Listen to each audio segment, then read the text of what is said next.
Hey everybody, it is me, the Reverend Stephen McHale, back in the office as I bounce around the country, it feels like. Last week I was in Chicago and Wisconsin. This weekend I will be up at the Bishop's Ranch and then back down here. And then on July 5th, I'm headed off to New York City for a week of teaching at the Cathedral of St. John Divine. But I'm in my office right now with my two colleagues. You can see them. They're very excited that I'm back. Not so excited, actually. So it was great to get away on with my family over the last week. In Chicago, we played Tourist, which was really fun. We went up the Sears Tower, and something I hadn't done since I was a child myself. And we gazed out at the view and all that, and we went to a Chicago Cubs game, and we witnessed all kinds of Juneteenth activity, and Chicago is all in on Juneteenth.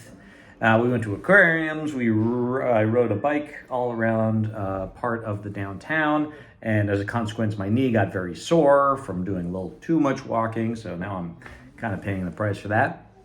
Then we went up to Wisconsin to Lake Geneva and Lake Delavan, and a whole bunch of my family got together for a great big family reunion, and it was wonderful. There are, I believe, if my count is right, 30 cousins on that side of the family in my generation, and most of them are married, and most of them have kids, so it's just this crazy gathering of all ages. The oldest person there was in her 90s, my Aunt Gloria, and the youngest person there, a little guy named Harrison, is 2 months old, I think.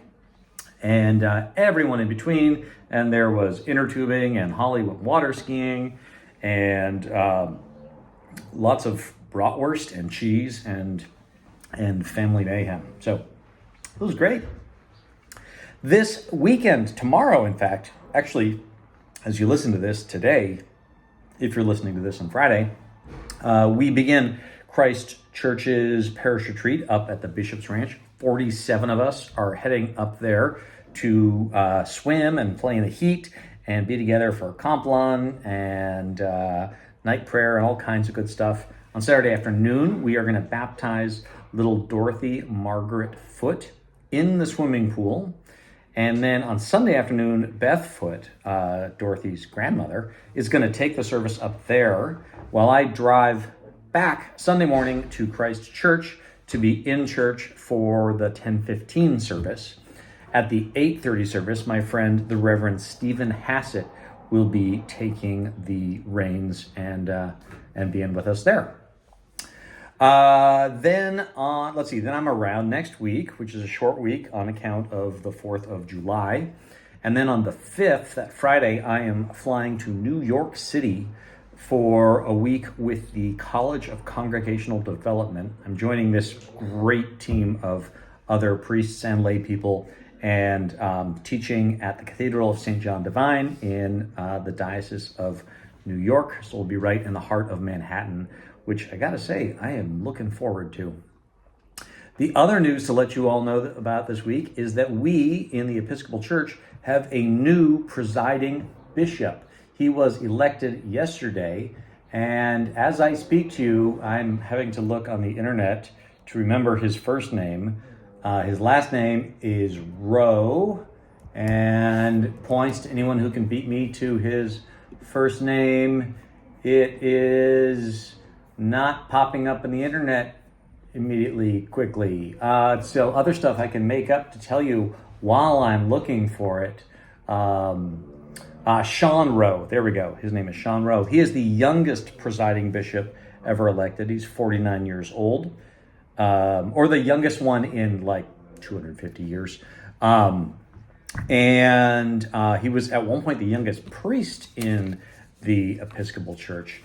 So we are on to a new era in leadership.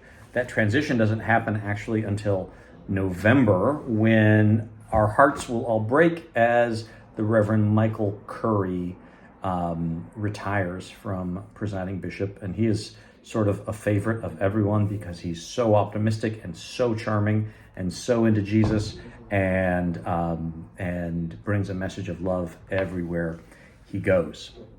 All right, with that, I'm going to try to get all my stuff ready for the Bishop's Ranch this weekend. I'm going to tend to these dogs.